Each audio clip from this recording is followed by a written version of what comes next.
You remember those stimulus checks, right? I mean, who could forget? During the pandemic, the government sent out trillions of dollars in relief. Money just appeared in millions of bank accounts. For so many of us, it really felt like a lifeline in a crazy, uncertain time. But now, a few years later, with prices for, well, everything going through the roof, a really tough question has popped up. Was that whole rescue plan actually a mistake? So, what's the deal? Did the stimulus actually work a little too well? Well, the answer isn't a simple yes or no.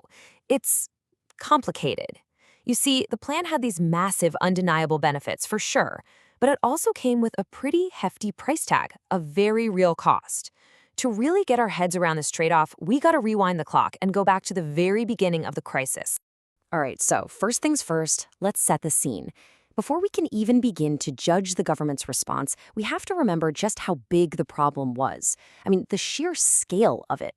Back in early 2020, the US economy was basically staring into an abyss. No exaggeration. I mean, think about it. As the entire country shut down to try and slow the spread of the virus, millions and millions of jobs just vanished. Poof, almost overnight. The unemployment rate shot up to a disastrous 14.7%. To put that in perspective, that's a level we hadn't seen since the Great Depression. The economy wasn't just slowing down, it was in an absolute terrifying freefall. So, when you're faced with a catastrophe like that, what do? Well, for once, policymakers from both sides of the aisle actually agreed on something. They knew the economy, and more importantly, the American people, needed a massive shot in the arm, and they needed it fast. And that led to a whole series of relief packages, kicking off with the historic $2.2 trillion CARES Act in March of 2020. Okay, so what happens when you point a fire hose of cash at the economy? Well, the initial impact was nothing short of dramatic. Seriously, by almost any measure you look at, it was a rescue in the truest sense of the word. We're talking about immediate, tangible benefits that you could really see and feel. And the most immediate effect? It was on poverty. Get this. According to the U.S. Census Bureau, those stimulus payments directly lifted 11.7 million people out of poverty. That's not a typo, 11.7 million. In 2020 alone. That is an absolutely staggering, life-changing number. And the good news didn't stop there. It went way beyond just that one metric. The overall poverty rate in the country hit a record low. The stimulus gave millions of workers a much-needed cushion to stay afloat. And, maybe most impressively, it fueled one of the fastest economic recoveries in modern history. I mean, to go from that 14.7% peak unemployment all the way back to near normal levels in just 2 years, that's incredible. You know, this quote here from economist Tara Sinclair really captures the feeling at the time. She said, "I hope we don't forget how awesome it was that we supported people so well and that we recovered as quickly as we did." And she's right. The speed of that recovery, the level of support, it was genuinely remarkable. By pretty much every metric, it looked like the rescue was a huge, undeniable success. But, and you knew there was a but coming, right? That stunningly successful rescue, well, it didn't come for free. It had a big, unintended consequence, one that, frankly, we are all still feeling in our wallets today. Inflation. See, as the economy roared back to life, so did prices. The cost of everything started to climb, and by March 2022, the problem was crystal clear. Just look at these numbers. Wages were growing at a pretty healthy 5.6%. Great, right? Well, not when inflation is running at 8.5%.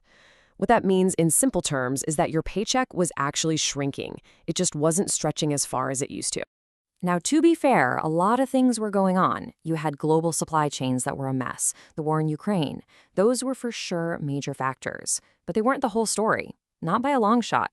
In fact, research from the Federal Reserve Bank of San Francisco estimated that the stimulus packages directly added about 3 percentage points to the inflation rate. So the rescue itself was actually helping to fuel the fire. Okay. So this raises a really big question, right? If some economists were out there waving red flags about inflation, why did policymakers keep pushing so much money into the economy? Well, the answer is it's a mix of some very high-stakes politics and, you could say, the ghost of a past recession. First, let's talk politics. The actual size of those final checks wasn't just cooked up by economists in a lab somewhere. Oh no, it became a political football. It started with President Trump pushing for $2,000 checks. That idea got picked up by the Democrats, who then campaigned hard on it to win crucial Senate races in Georgia. And when they won, they delivered. So that $2,000 number, it was pure politics. But it wasn't just politics. There was another huge factor at play: the memory of the 2008 financial crisis. You have to remember, a lot of these policymakers, including President Biden, they were there for the recovery back in 2009, and they remembered how painfully slow it was. Years of just grindingly slow job growth. It was a recovery that many now say was the result of a stimulus that was just too small. And that experience haunted them. So this time, they made a very deliberate choice to overshoot, to aim too high rather than too low. They believed the risk of doing too little was way, way worse than the risk of doing too much. So let's recap. In 2009, the response was too little. In 2021, it looks like the response was too much. Which brings us to the classic Goldilocks problem, right? How do we find the stimulus that's just right for the next crisis? Well, one idea that a lot of experts are talking about is strengthening what they call automatic stabilizers. It sounds complicated, but the idea is simple.